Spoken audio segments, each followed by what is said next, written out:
Ferroni, on me dit que vous êtes gêné. Oui, je suis un petit peu gênée, monsieur Jean-Jacques Voest, parce que voilà, vous êtes député PS du Finistère et rapporteur du projet de loi sur le renseignement. Et puis, comme tout le monde le sait, le rapporteur, c'est celui qui, à l'école primaire, va à la pêche aux informations auprès de ses camarades avant de tout expliquer à la maîtresse. Donc, c'est dire voilà, que vous pratiquez le renseignement depuis longtemps, ce qui en fait n'est pas du tout mon cas. C'est-à-dire que moi, pour écrire cette chronique, il a fallu que je me renseigne sur le renseignement. Donc, je suis allée sur mon ordinateur, j'ai tapé comment faire une bonne chronique sur la loi du renseignement.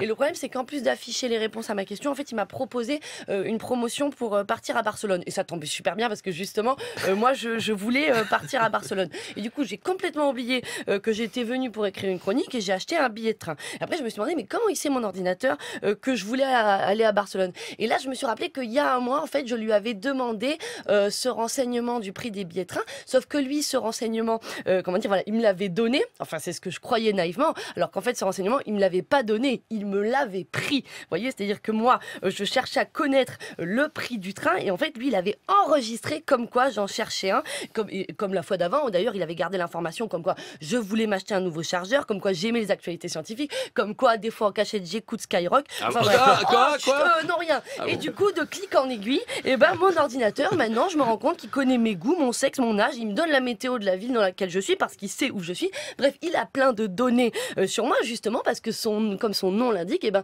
ces données, ces métadonnées, c'est moi qui lui ai donné. Et finalement, Google, et ben comme le petit serpent là du livre de la jungle, il me dit mais aie confiance et donne-moi tes informations métadonnées dans mon serveur, métadonnées dans mon petit cœur, et moi je m'occupe de les revendre au plus offrant. Et comme les plus offrants, ce sont des entreprises commerciales qui du coup connaissent très bien mon profil, et ben après ils finissent par me proposer des produits justement dont j'ai besoin. Et c'est ça en fait qui est un peu effrayant, c'est qu'on se croit utilisateur d'internet alors qu'en fait on est utilisé par internet. Enfin non, en fait ce qui fait le plus peur pour les gens, c'est pas d'être utilisé ou d'être traqué, puisque sinon on se mettrait pas sur Facebook. Non, c'est de le savoir, vous voyez.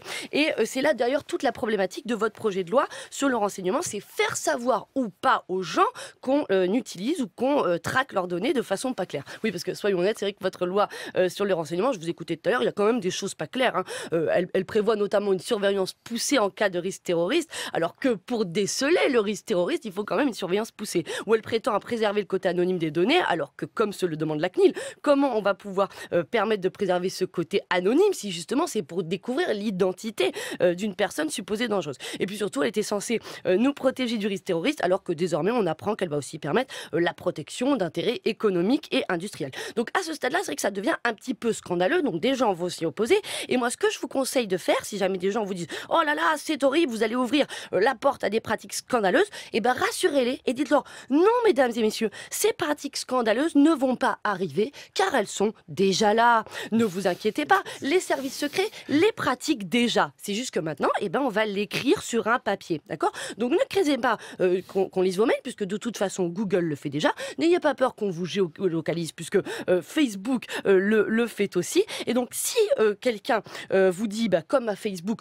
mais c'est interdit par la législation européenne, monsieur Rouvois, vous pourrez toujours dire comme Facebook, ah pardon, c'est un bug pour lequel un correctif est en cours de développement dans nos bureaux. Donc, vous voyez, à mon avis, il faudra vraiment rester le plus neutre possible au sujet de cette loi, parce que pour l'instant, on ne sait pas encore, en fait, vous voyez, si c'est une bonne chose ou pas. C'est-à-dire qu'on a proposé cette loi suite aux événements passés du mois de janvier. Mais en fait, ce sont les événements à venir qui vont nous dire si on aura tort, on a raison. Là, on collecte ces données pour nous protéger, mais rien n'empêche qu'elles puissent ensuite être détournées ou retournées contre nous. Exactement comme à l'image des avions qu'on a voulu plus sûrs suite au 11 septembre avec des cockpits inviolables. Mais qui nous dit que ces données, une fois protégées dans ce cockpit inviolable, ne seront pas projetées contre un mur par une menace intérieure contre laquelle une hache ne pourra rien?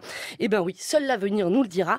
Peut-être si on réussira ou pas à protéger le loup de rentrer dans la bergerie, mais moi j'ai bien peur qu'on lui ait laissé les clés. La chronique.